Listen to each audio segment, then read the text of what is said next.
Hello, everybody, and welcome to the Fantasy Roundup on bet.NOLA.com. Zach Ewing here along with Spencer the Guru Urquhart, and we are here for your Week 10 fantasy football action. We're going to talk some waiver wire pickups, some DFS values like we always do. Of course, we also have Odell Beckham Jr. news to talk about, or it's not really news yet. He hasn't picked a team yet. I don't want to say that, but we can at least speculate. Also, some Josh Reynolds news is out there. Nick Chubb has COVID, so it never ends. Last week was especially big with between Aaron Rodgers being out and Kyler Murray being out, and everybody else sort of having to scramble. But Spencer, it's every week. Yeah, it's a battle every week, no doubt about that. So for all our season-long fantasy players out there, just got to stay the course and just got to keep battling each week. And for our daily fantasy players, just got to keep up with all this. I mean, daily too. I mean, season too, you got to keep up with the news. But for DFS especially, it's like things change every day, especially with the COVID stuff. Yeah, we'll talk about it in a little bit. But if the DFS winners in the big contests, I guarantee you they all had James Conner in their lineup. And part of that is because they're paying attention to the news. Kyler Murray's out. DeAndre Hopkins is out. And somebody's got to get those yards for Arizona, right? And so James Conner went off, and he was a DFS winner, and he was winning weekly matchups if you happen to start him. I mean, he was the MVP fill-in. We're also going to talk just very, very briefly about fantasy basketball because I'm still mad about it. And Spencer beat me last week at like 1,600 and something to 1,500 and something, like the highest scoring matchup in the league by far so far. And it's only week 3, but like two of the highest scores of the year so far, and happened to be against each other. And Spencer got me at the end. So congratulations. Take a victory lap. Oh, I will. That was an epic battle. That was one of the funnest fantasy basketball matchups I've been in a good while. So hopefully meet again in the playoffs. Yeah, I'll see you in April. It's all right. I'll see you in April. That's a long way off. Right now, we're coming into the second half of the NFL season, and we're already been in the second half of the fantasy football season because the playoffs starting around week 15. So we're already through 9 of 14 weeks, and so it's getting to be crunch time, and it's going to be interesting. We'll talk a little OBJ. If you have questions, put them in the comments. We will get to them as we can, and let's get going. Let's talk week 9. Let's recap first the quarterbacks, and I guess no real surprises other than it was nice to see Justin Herbert bounce back. Obviously, the Saints didn't like what Matt Ryan did to him, but he was able to get it going. And I say no surprises. The big surprise came Thursday night. Josh Johnson comes in for I can't even remember the name of the guy he comes in for. Mike White. Yeah, Mike White, yeah. But I mean, the Jets have been through so many damn quarterbacks, I can't even keep them straight. Nobody started Josh Johnson, even in DFS, because they didn't know who's going to play. And then he comes in and scores 24 points. So it just goes to show you can't predict this stuff no matter how much research you do. Not always.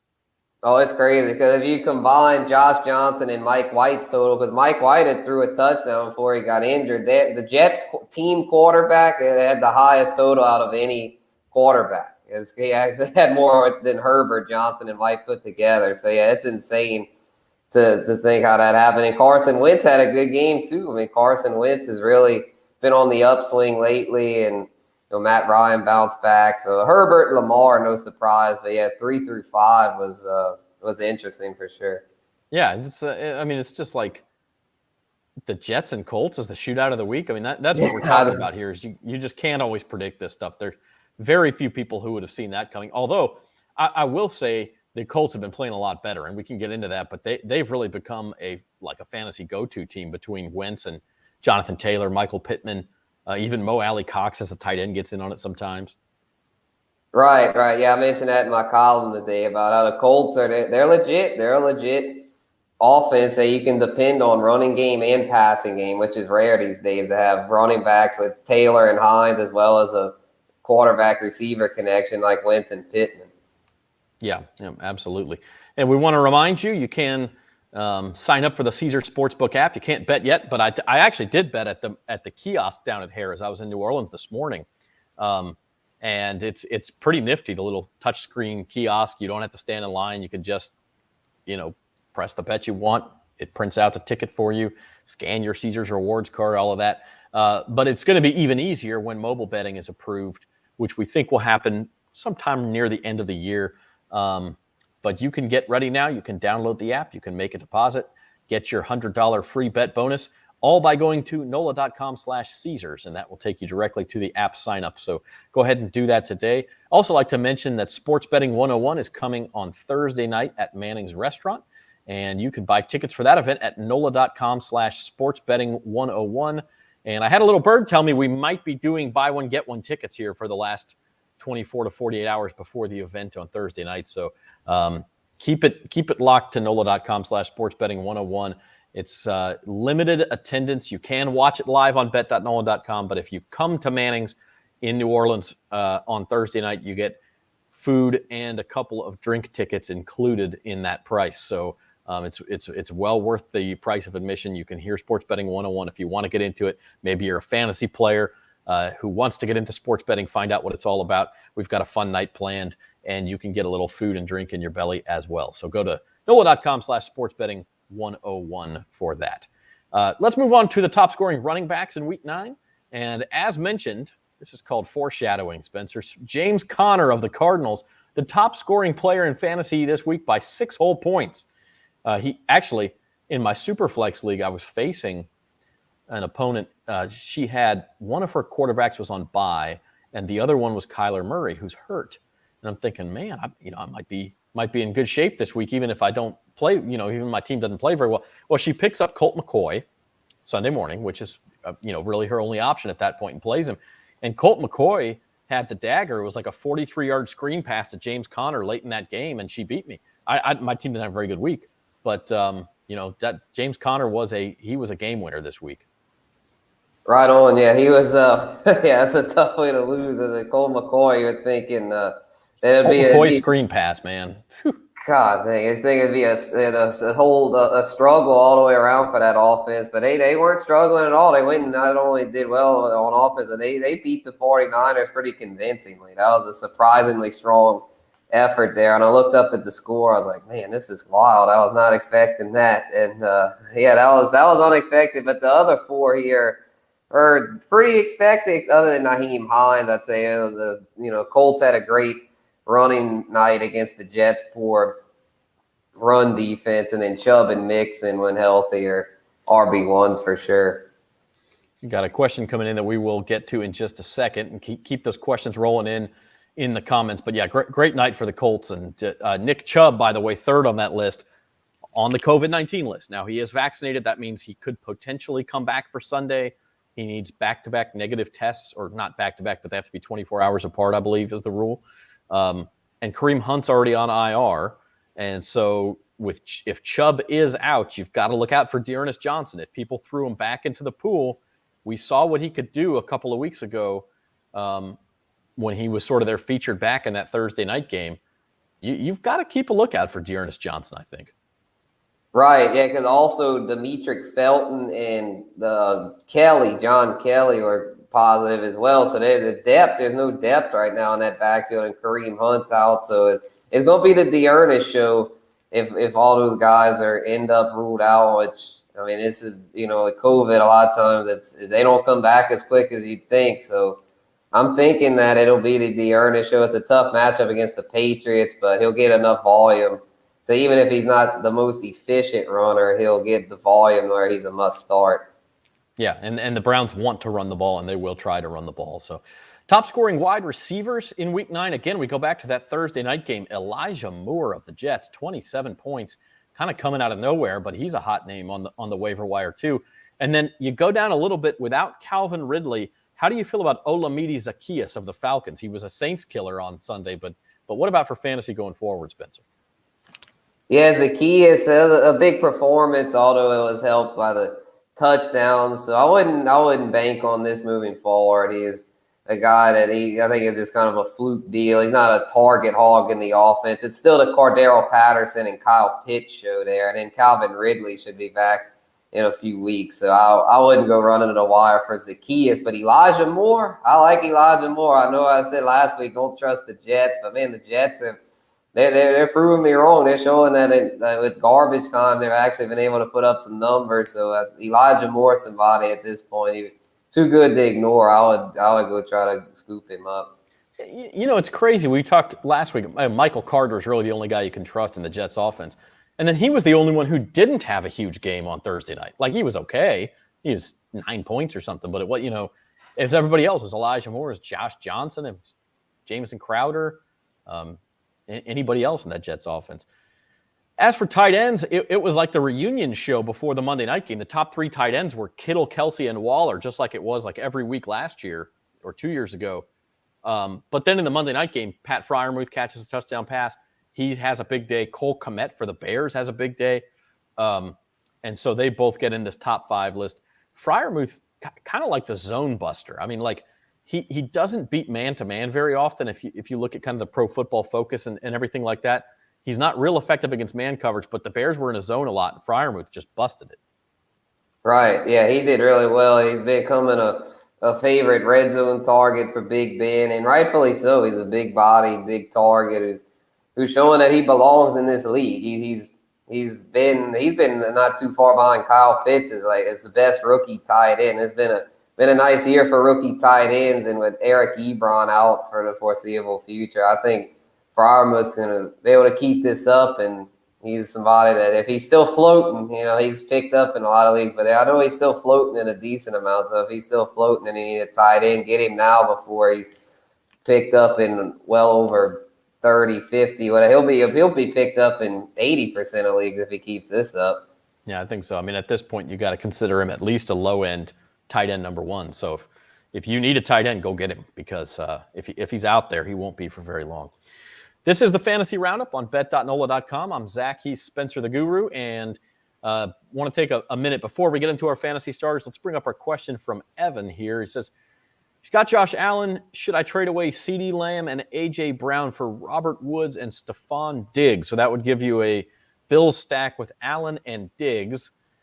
Losing a couple of pretty good receivers there. What do you think here, Spencer? I think I'd keep the 2 he has. I would keep CD and A.J. Brown, because with the way the Bills' offense has been, even when it's rolling good, it's been more spread out. It's not been just the Stephon Diggs show like last year. And I feel like Robert Woods is a downgrade compared to CD and A.J. Brown. So I would keep CD and A.J. Those are both WR1s. Woods is more of a WR2. And even Diggs, I think will finish close to WR1 status, but so far he's been more of just a 2. So I wouldn't chase the stack here. I'd keep who you have. Yeah, I think that's a no for me too, Evan. Just looking at it, I know CeeDee Lamb didn't have a good week last week, but he's been pretty good for Dallas. And the thing about Buffalo is they're starting to get the same kind of treatment as the Chiefs. They're starting to get that sort of cover 2 shell look where teams don't want to get beat by the big play. They're making Josh Allen dink and dunk. And we'll see if Josh Allen is more patient with that than Patrick Mahomes has been for the Chiefs. He wasn't on Sunday. I mean, he turned the ball over 3 times. But even if he is, I feel like that downgrades Diggs just a little bit, because he's going to be your deep ball threat, and you may see more to the tight end or more to a Cole Beasley, maybe even a Emmanuel Sanders. So I think I'd stand pat if I was you there. Our fantasy stars for week 9, Spencer, you went to that Thursday night well, which is a good place to be this week, and went with Jonathan Taylor. Yeah, I had to do it. He's rolling right now. He's been number 2 RB behind Derrick Henry. He's going to soon be the number 1 with Henry out. I mean, he's rolling right now, and he does it all. He didn't have a big receiving night with Nyheim Hines getting in the mix, but it didn't matter with his big night on the ground. And it's another plus matchup this week against Jacksonville. So I'd be tempted to pay up for JT, because there's not too many backs out there putting up the production like him. Yeah, I mean, he is in average scoring probably not going to pass Henry, but with Henry hurt, he is the guy in fantasy football right now. He's getting the volume, he's getting the production with that volume, and so he's an absolute star right now.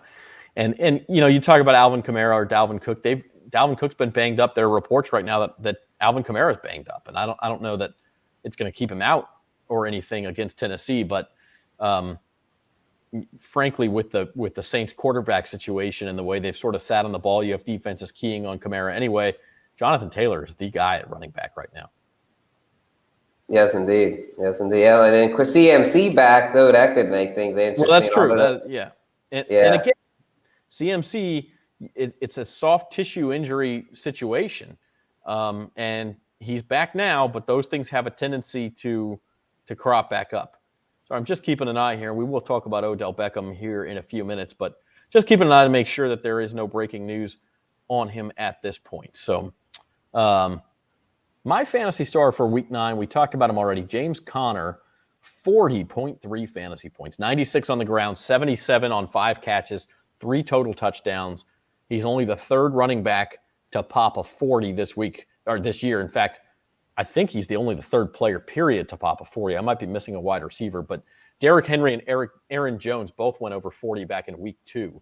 But since then, you got to wait till James Conner. And this was, like you said, pretty unexpected, Spencer.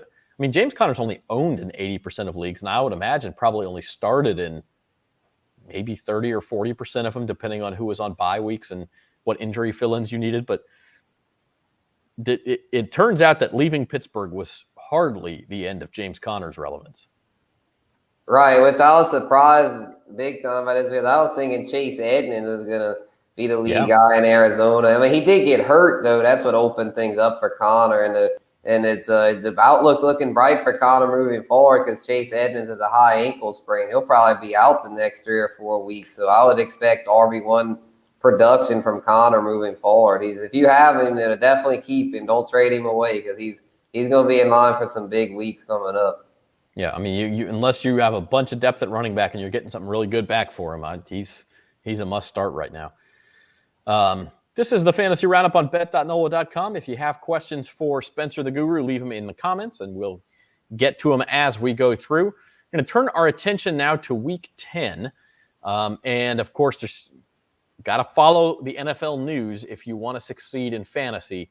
And right now, the NFL news surrounding Odell Beckham Jr., he received his release from the Browns. Just in the last hour or so, he has officially cleared waivers. That means he's a free agent, free to sign with any team, be a lot cheaper than he was if you claimed him on waivers. And so there's teams that can fit him under the cap. Of course, the New Orleans Saints are one of those who could use a wide receiver. There was a report today that his preferred destination is now Green Bay to go be Devontae Adams, I guess, number 2 wide receiver. Or really, in that case, Aaron Rodgers would have 2 number 1 wide receivers whenever Aaron Rodgers comes back. There's still a possibility he's out another week. And then the COVID issues. Aaron Rodgers may not be back. Nick Chubb is out. You mentioned Demeric Felton is also out for Cleveland.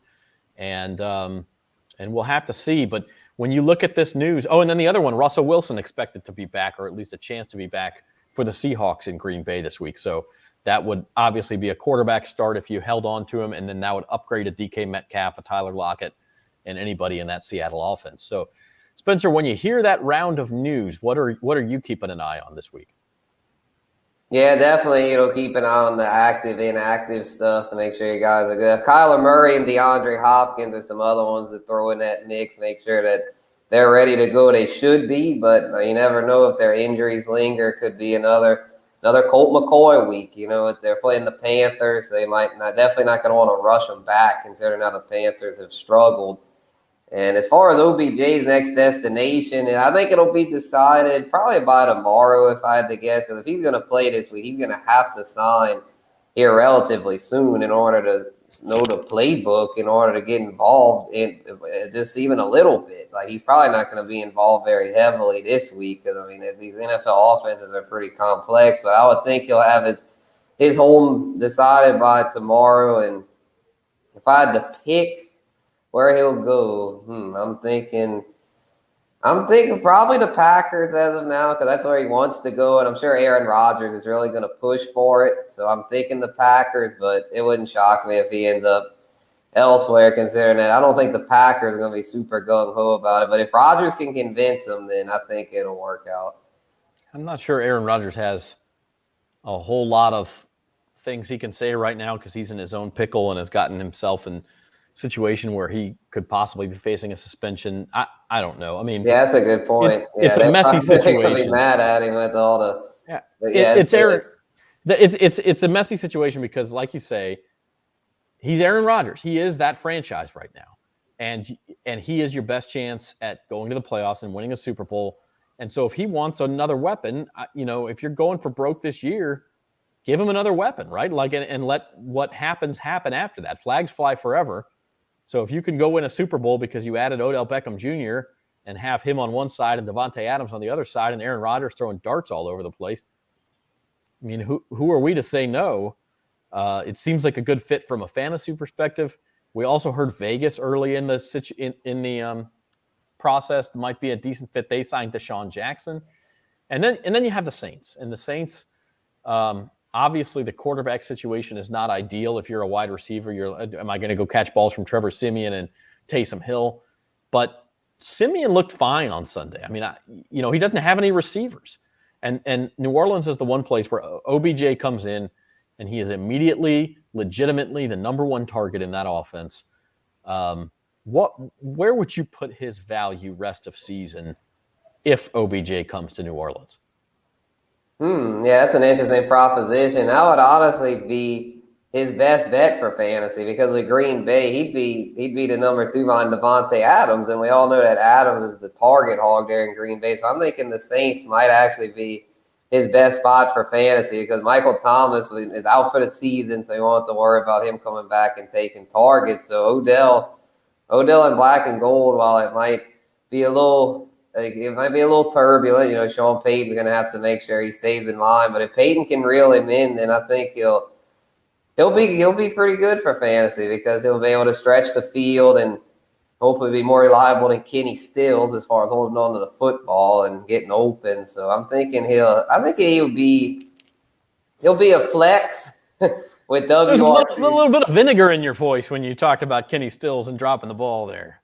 Oh yeah, man, that game. Ooh, yeah, there, Callaway, Troutman. Come on, guys, y'all gotta catch some things. I mean, that was tough to watch. But yeah, hopefully Beckham, if he would come, would at least be a serviceable flex play with WR2 upside, putting up consistent production. But I don't know. It's just the whole thing's got me frustrated, to be honest. Yeah. Well, but I mean, listen, that's why the Saints have to be interested. He's a New Orleans native. He went to LSU. Listen, and is he a model citizen? Position. Yeah, is he a model citizen and is always going to sit quietly in the corner and keep his mouth shut and be a good boy? Not really. He's not. But at the same time, has he ever been in serious trouble? No. He just likes to run his mouth. And if he can help your team and you can put up with that, which the Saints have proven they can do, C.J. Gardner-Johnson comes to mind, then maybe it is a good fit. Now, if it gets to be a problem because Trevor Siemian's his quarterback and he didn't like Baker Mayfield and now we've got an issue, I don't know. There's a lot of variables here, but it seems to make a lot of sense from a lot of situations. Mm-hmm. Yeah, and you just need it to work for half a season. I mean, it's not going to be a deal to where you're not signing to a long-term contract, and you should have Mike Thomas back next season to where, I mean, if he works out, maybe bring him back for next year like the Bucs did with AB, and if he doesn't, well, adios. We talked about it a lot on Odds and Ends yesterday, and Jim Derry and a lot of our people commenting said, "No, listen, it's never going to happen." I think there's at least a chance. I think the Saints will kick the tires. We'll see what happens. Having said that, let's move into waiver targets for Week 10. And Spencer, you have a couple of suggestions here. Yeah. I'll start with the quarterback position. Teddy Bridgewater, I think, is a really good stream this week against Philadelphia. He had a surprisingly good week against Dallas. I was impressed with how well he did. And I think the return of Jerry Jeudy has really sparked this Denver offense. And with that, I think Teddy B's a solid quarterback to pick up if you're looking for somebody in the short term. And then the Jordan Howard is surprisingly back relevant here with the Eagles. I was thinking he was left for dead from a fantasy perspective. I haven't heard his name in a long time. He wasn't even on the roster a few weeks ago. And then with Miles Sanders hurt, he's become their primary back goal line option. I'm not a big fan of his for PPR, but he's got that stable floor role. So with that in mind, I'd say he's definitely worth a pickup for it's always a thin running back position. And then Elijah Moore, we talked about him a lot earlier. He was really emerging in what's become a surprisingly fantasy-friendly offense there with the Jets. The places fantasy takes you, relying on the New York Jets. Yeah, it's fantastic. It is wild. It is wild. But that's the thing with these offenses. I mentioned that in the column today with the offenses like the Bills and the Chiefs kind of coming back to earth. It seems like this year the playing field more level. Like there aren't as many of those like just dominant type offenses, and then even like the bad offenses are not as bad as they normally are. Yeah, no, you're right. And speaking of which, we'll move into my waiver wire target. Going after Carlos Hyde, another kind of blast from the past name. And he was not great for Jacksonville this week against Buffalo. I think he had 67 yards on 21 carries. But it's that 21 carries number I'm interested in. If you're going to get a running back that has 20-plus touches week in and week out, I want him on my roster. Now, I may have better options to start. I may not. Obviously, we all know there's injuries every week. There's COVID list. There's all this other sort of stuff. Give me a guy who's going to get 21 carries while James Robinson is out, and he's a nice little fill-in. He's owned in 28% of leagues. And then Devonta Freeman kind of leapt to the top of the messy running back committee in Baltimore and had, I think, like 17 fantasy points. He had plenty of touches and seems to be the target of choice when Lamar Jackson wants to dump the ball off. And so I don't mind a pick up there if you're looking for a running back. And Russell Gage of the Falcons, hey, if Calvin Ridley's going to be out, Russell Gage is a nice possession receiver, especially in a PPR. Matt Ryan tends to go there a lot. Yes, he's going to take his shots to Kyle Pitts. But when he wants to kind of go underneath and play the possession game, Russell Gage is getting a lot of those targets. And I will add, Spencer, we talked about him already. Dearness Johnson is owned in 45% of leagues, so he's may or may not be available in your league. But if you do need a running back fill-in with Kareem Hunt out and with Nick Chubb on the COVID list, go get Dearness Johnson. If you need a running back this week or even maybe even next week, because sometimes these COVID things linger a little bit, would not be surprised to see him get a big workload. Yes, indeed. Yeah, I like Freeman the most out of the ones on your list. Hyde could maybe do something if J-Rob's out again, but the early indications are that James Robinson will likely be back this week. Yeah, and that could be, and again, that's where you got to keep an eye on those inactives and on health injury reports and all that. So, moving on to DFS values now, Spencer. Here are some of your DFS values. That should say week 10, by the way. That's left over from last week, but a week 10 DFS values, starting with a Colts stack that worked pretty well a couple weeks ago. It's worked pretty well 2 weeks in a row.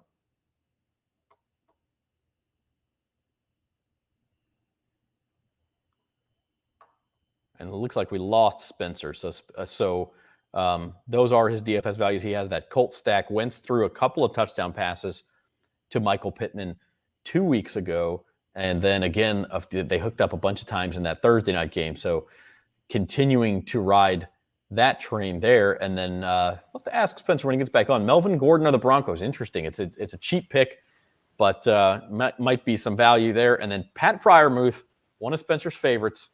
Almost a free space. Spencer, you back with us? Sure am. Yeah, sorry about that. Not sure what happened there. All good. Technology is a cruel master. Yes, indeed.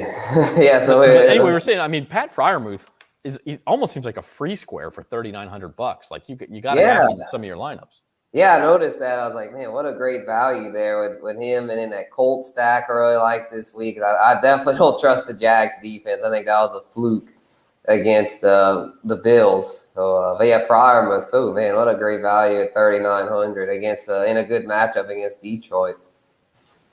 Yeah, absolutely. And then tell us about Melvin Gordon and what you see there.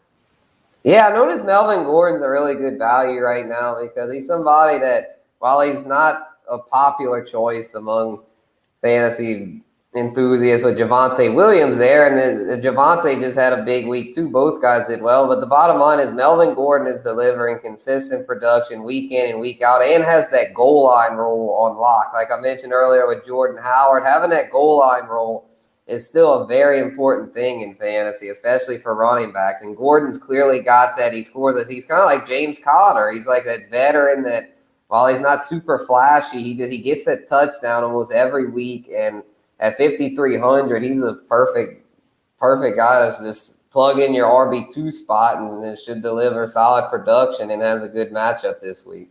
And that, of course, allows you to pay up at RB1 or some other spot if you take a couple of these values and then fill in your lineup around him. That's how you win in DFS. Before we keep going, shout out to Douglas, who just saw him drop a comment for us. His first job was a paperboy for the Times-Picayune. So, Douglas, hope that left arm is still in good shape, man. We might need some more of you. But we appreciate the comment there. Moving on to DFS values. My DFS values for Week 10. Maybe a little bit of a controversy here. I'm taking Trevor Lawrence of the Jaguars. I happen to think that at $5,300 against the Colts, it's another game that could turn into a shootout. The Colts have followed the same script about 3 weeks in a row. Get out to a big lead, and then the other team starts storming back. And they've been able to win some of those games, but the common denominator is that the opposing quarterback is putting up big numbers. And if Josh Johnson can do it for the Jets against the Colts, by golly, Trevor Lawrence could too. Added bonus, he gets some rushing yards. I know he hasn't been spectacular yet, but he has been serviceable. And this could be the week where he busts out and wins you some money in DFS. He does have a low ankle sprain. He left briefly against the Bills and came back. It's possible that limits his running ability, so watch the injury report. If he's limited or being held out of practice, that might be a sign the rushing yards might not be there. But at $5,300, to me, worth a flyer anyway. And then a couple of other picks I really like. Aaron Jones, only $6,900. Even if Aaron Rodgers is back, Aaron Jones is probably worth that price. The Seahawks have struggled to defend the run this year, but especially if it's Jordan Love again, Aaron Jones got a ton of work, and he seems like more like an $8,000 running back to me, and he's priced just below $7,000. So I like Aaron Jones there. And Marquez Callaway, that's a little bit of a dart throw. Again, maybe depends on if OBJ is there, but the Titans have struggled to defend opposing wide receivers. He is, I guess, nominally the top wide receiver in this offense. And if there is a wide receiver who's going to get yards for the Saints, I think it's Callaway. And then Tyler Conklin, another matchup play, real cheap value here. Had a big week last week. Chargers tend to struggle against tight end, Spencer, so I like Tyler Conklin. Yeah, Conklin's been pretty consistent. He's just yet to have that breakout type game. But yeah, I definitely think this could be the week. This could be the week. It's coming, I feel like, because he's getting targets, and targets usually lead to production. So hopefully he'll start finding the end zone. That's what's been holding him back. He's a big dude, big tight end. So I think him and Freiermuth are once again great values. They were great values last week, and they get them for the low now before their prices spike up. Yeah, because it will be coming. So a couple of sort of free squares there on tight end allow you to spend up at the other positions if you're playing DFS. Y'all, this is the Fantasy Roundup on bet.nola.com. It's brought to you by Caesar Sportsbook. I'm Zach. He's Spencer. Drop questions in the comments if you have them. We'll get to them at the end of the show, which is coming around the corner rapidly here. We're ready to talk sleepers. It's a familiar name in the sleeper category, Spencer. You're going back to the Rashad Bateman well. Oh yeah, I'll definitely have to, because he's so slept on. Like he might be the most slept on young receiver right now, because I know he's yet to have like that huge 20-point outing, but I feel like it's on the horizon, and he's getting targets. He's getting good reps there. He's a starter already in the Ravens offense, which is a really high-powered attack. Will become a pass-first offense with all their running backs being banged up. So I think Bateman is, once again, in that sleeper discussion, I would flex him this week. The Thursday night game against Miami. Miami struggled defensively this year, so I think Bateman, this could be the week. And I like Elijah Moore had his big breakout last Thursday. This could be Bateman's coming out party. Yeah, it definitely could be, and I still say he's worth a roster spot. If you're looking at bye weeks or injuries or something, put him in the flex, see what happens. And even if you're not, maybe he's one of those guys who really pops off this week. I went with J.D. McKissick, Washington football team running back, and it's interesting because on the surface they're playing the Bucs. The Bucs just are deadly against rushing offenses. They don't allow much on the ground at all. But having said that, if Antonio Gibson's still banged up, probably won't get much.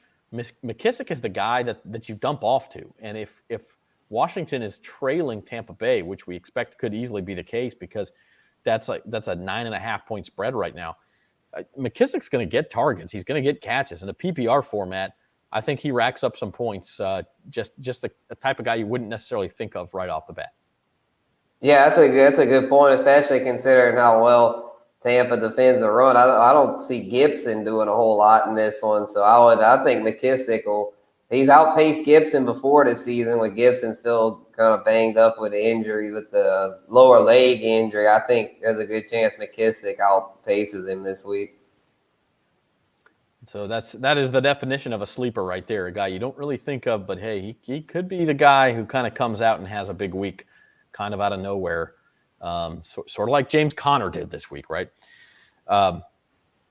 Spencer, any final thoughts as we head into week 10? I mean, it's like this every year in fantasy football, but it seems to me that this year especially, I guess you got to throw last year with all the coronavirus stuff going on.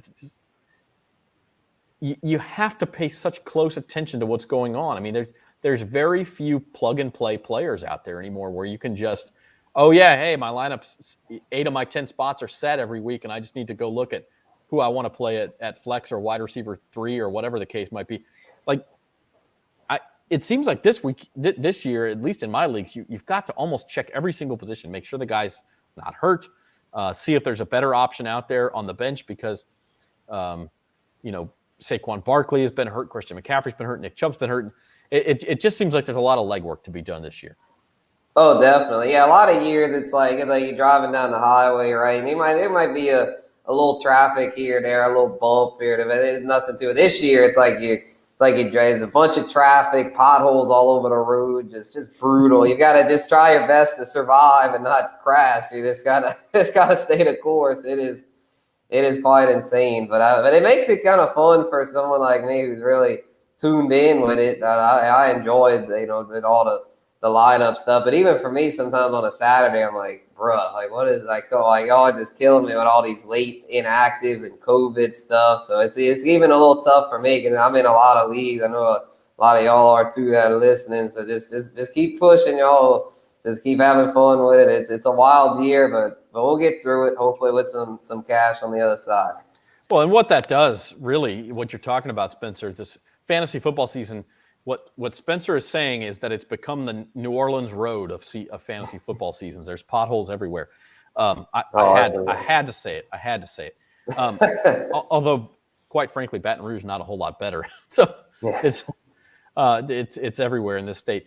But I mean, honestly, what we're talking about, that kind of thing, that rewards people who pay attention and rewards people who do legwork. You're not going to have the guy who had a monster draft and just set his lineup in September and forgot about it. He's not winning the championship this year, most likely. Not without an extreme amount of luck, more than usual. So to that end, if you have lineup questions, DFS dilemmas, make sure you're tagging @SpencerTheGuru on Twitter or Instagram. He will get to those questions throughout the week. You can also read his column twice a week on bet.NOLA.com. It's also in the Times-Picayune and Advocate on Friday mornings. And we will keep rolling throughout the season here. Play a little fantasy basketball. I got to check the schedule and see when we play each other again, man. I'm still sore about that game. Yeah, you're gonna be a revenge game for you next game. But hey, my team's coming into its own, so it's probably be another shootout if I had to guess. You got a good team, but my guys will be motivated, man. I'm gonna get on them in the locker room, and we're gonna get after you. So you have to watch Joker. He's gonna want to fight my people. That's right. You got to watch Nikola Jokic, man. He's a wild one. I thought Markieff Morris was the cheap shot artist, so maybe he got a taste of his own medicine. But if you seen that video, Jokic, and he came out and said it after the game, like, "Hey, I screwed up. I lost my temper," and it's just good Morris is not seriously hurt apparently, and so hopefully, little suspension for Jokic, and we can move on. So we'll keep talking fantasy football throughout the season. Get into some more fantasy basketball every Tuesday afternoon here on the Fantasy Roundup. We also invite you to tune in Thursday at high noon, a special time this week for At the Book with myself, Jim Derry, and Devin Jackson. We will be talking about the football weekend to come, the Thursday night game between the Ravens and Dolphins. LSU has Arkansas this Saturday, and then Saints and Titans on Sunday. We'll talk it all. We'll break down our big bucks picks and see how we're all stacking up. I'll also tell Jim that his take on Justin Fields is just horrible. I'll tell him again because Justin Fields is pretty good last night. Yeah, he really showed that he's not the problem. It's Matt Nagy. So hopefully they'll get Matt Nagy out of there after this year and let Fields do his thing. Yeah, let Justin cook. He's the new Russell Wilson. Let Justin cook. He cooked a little bit last night. They came up just short, but I like Justin Fields going forward. So that is it for us. We have Sports Betting 101 on Thursday night. Just want to remind everybody one more time, you can go to NOLA.com/sportsbetting101 for tickets. That is your chance to get in to Manning's Restaurant. You get some food. You get a couple of drink tickets. You get to have a good time, hang out with us. Jeff Duncan and Rod Walker will be there from the Times-Picayune. They can answer your questions on the Saints and Pelicans. And we'll have a good time. We'll teach you some sports betting and hang out starting at 6 o'clock on Thursday night at Manning's Restaurant. If you want tickets, NOLA.com/sportsbetting101. If you just want to watch, it will be live on bet.NOLA.com as well. So see you Thursday night, and we'll see you high noon Thursday for At the Book. And next Tuesday, Spencer and I will be back with a brand new Fantasy Roundup. So for Spencer Urquhart, Patrick McGee, our producer, I'm Zach Ewing. Have a good one, everybody.